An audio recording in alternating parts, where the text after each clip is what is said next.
Welcome back to another episode of Wedding Day Match.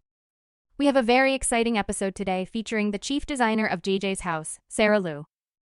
Why? Well, of course, crafting a look for your wedding is no easy feat, and for some, it extends to what the guests wear, inviting or requesting them to dress in a certain way. Let's face it, we've all been there, going to the mailbox and finding a wedding invitation from loved ones, only to open it and find you are being asked to dress in a certain color, style, or theme.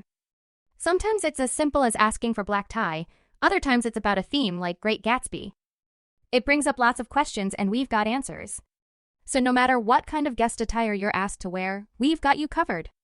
Getting right to it, the big question is what attire is on the invitation? Let's start with cocktail attire. When the wedding invitation you receive asks for cocktail attire, Liu explains this is a dress worn on semi-formal occasions. It's a balance between formal and casual and comfortable and elegant.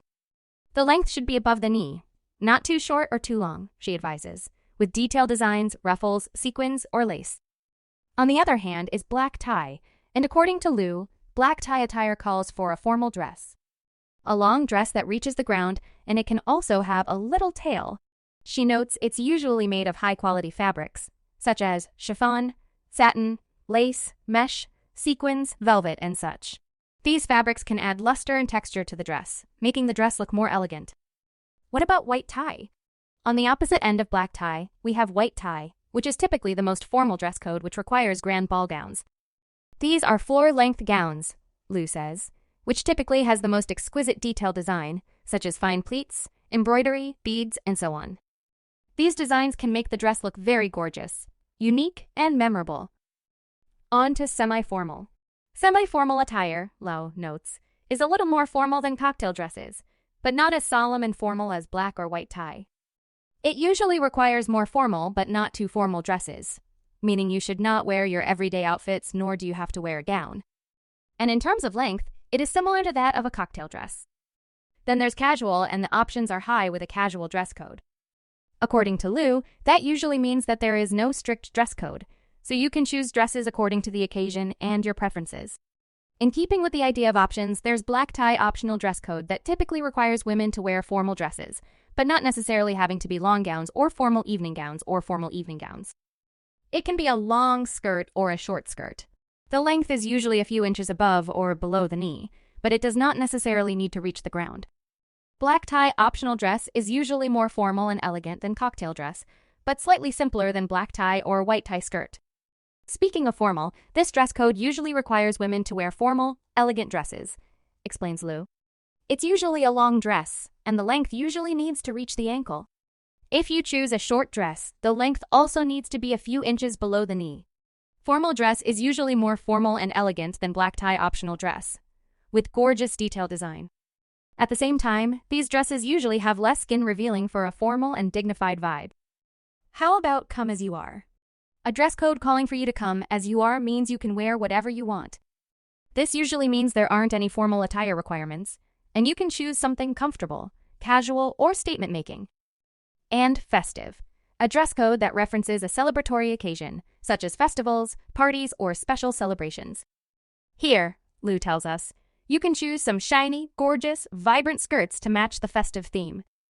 Opt for bright and vivid colors like red, green, gold, silver, and the like with textured and luxury fabrics, such as silk, satin, sequins, and lace.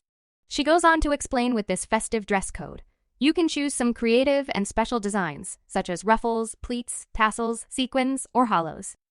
And, of course, she advises the length should be appropriate to your personal preferences, such as miniskirts, knee-length skirts, and long skirts. But what if the wedding invitation doesn't stipulate a dress code?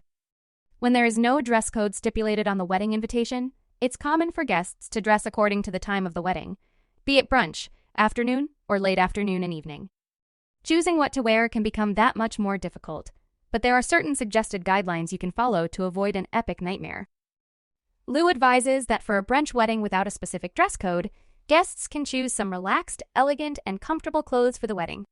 She suggests a light dress or skirt, either above or below the knee length, in bright spring colors like baby blue, pink, or lemon yellow.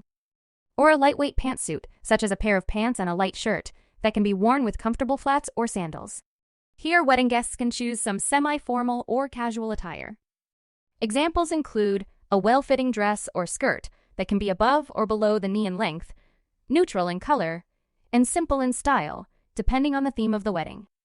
Or a proper trouser outfit, such as a pair of trousers and shirt with a refined jacket or fleece coat, which can be paired with a pair of heels or flat. For a late afternoon wedding in the evening, Lou suggests wedding guests choose some semi-formal or formal attire, such as a formal evening gown or a long dress in a dark color. She explains, "This is your chance to go for bright colors or flashy designs, but avoid styles that are too revealing or dramatic." Another appropriate outfit option would be a skirt or trousers paired with a formal top or jacket and a pair of heels. For an evening wedding with no stated dress code, then guests should select formal clothes. Lou suggests a long gown in black or dark with simple jewelry and heels. And that about wraps things up for today. Hopefully you enjoyed this episode of Wedding Day Match. And if you did, please give us 5 stars, leave us a review, and make sure you're subscribed. And thank you so much for tuning in. If you want more fashion, beauty, or planning tips and advice, make sure to go to weddingdaymatch.com, where we have more expert advice, real wedding stories, and our magazine, Celebrate Weddings.